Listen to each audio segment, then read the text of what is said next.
আসসালামু আলাইকুম ম্যাডাম। ভেতরে কি আসমু ম্যাডাম? ওয়ালাইকুম আসসালাম। আইসাই তো গেছেন, আবার কর কি আছে? তা আপনি কেডো? আপনি তো চিনবার পারলাম না। আপনি কোন থেকে আসলেন? আমি চাকরির ভাইবা দিবার আছি, আর আজকে লাস্টের ক্যান্ডিডেট আমি। ও আচ্ছা, তাহলে আপনি বাইবা দিবার আছেন। তাহলে খাড়া আছেন কে, বসেন।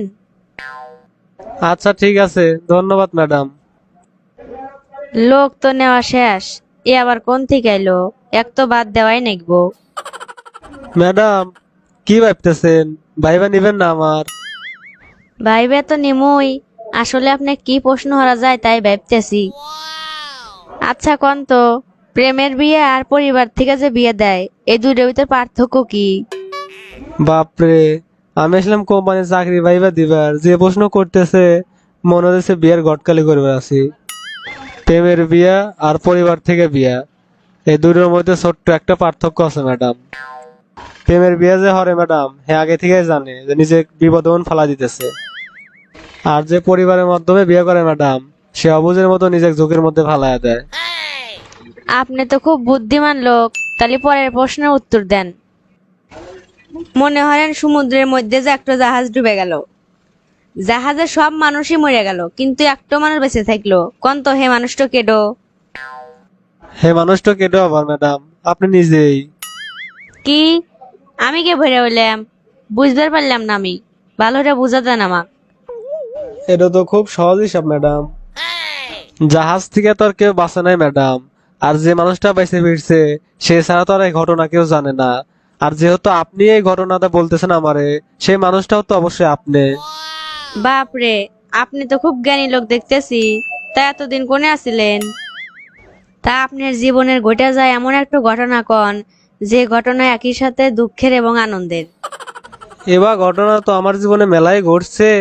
তা কয়েকদিন আগের ঘটনা একটু বলি আপনি। রাত 1:30টার সময় পাগলা মোড়ে সিএনজি গ্যারেজে আছি। আইসা দেখি সিএনজি গ্যারেজে একটাও সিএনজি নাই। তো কষ্ট করে আইটে আইটে বাদ যেতেছি। হঠাৎ করে ধান খেতে বন থেকে একটু ছিনতাইকারী এসে আমার কাছে কয়, তোর কাছে কি কি আছে সব আমাকে দিয়ে দে। আমার কাছে তো কিছুই নাই।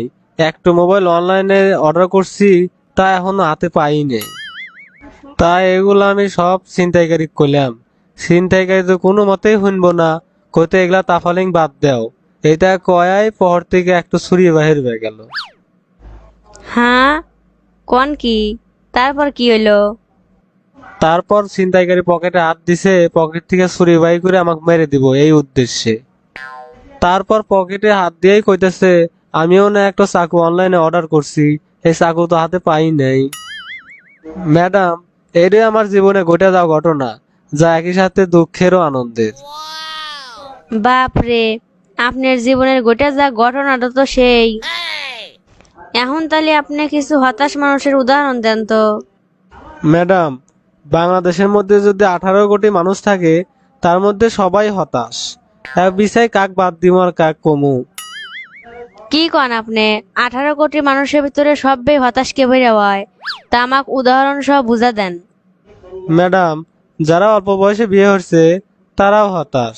কারণ তারা ভাবে যে যদি আর আল্লাহ দেরি হয়ে বিয়ে হইলাম আনি, তাহলে মনে হয় আরো সুন্দর মেয়ে পেলাম আনি।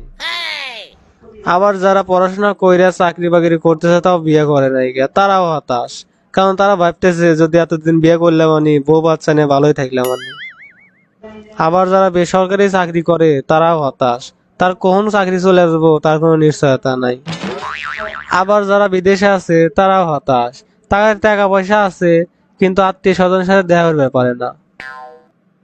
আবার যারা বাংলাদেশে আছে তারাও হতাশ, কারণ বাংলাদেশের রাস্তাঘাট ভাঙাচুরা ধুলাবালি নিয়ে জীবন যাপন করা খুব কষ্ট হয়ে গেছে তাগারে।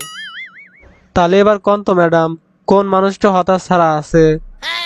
বা, ফাইনাল তো বুঝা দিলেন আপনি আমাক। আচ্ছা কোন তো, আপনি সবচেয়ে বেশি মন খারাপ হয় কখন? যখন দেখি আকাশে খুব মেঘ ধরাইছে, লাইনে পরে কারেন্ট যাওয়ার পরে আমার মোবাইল চার্জ দিবার যাই, আর সুইচ দেওয়ার কথা মনে থাকে না, তখন আমার খুব মন খারাপ হয়। এখন তাহলে আপনি শেষ প্রশ্নের উত্তর দেন তো। রাজা লক্ষণ সেনকে পরাজিত করে মুসলিম শাসন প্রতিষ্ঠা করে কে? সহজ নামটা আপনি কয়া কঠিন নাম তো আমার জন্য থিয়ে দিলেন। চাকরি না দেওয়ার কতই বুদ্ধি।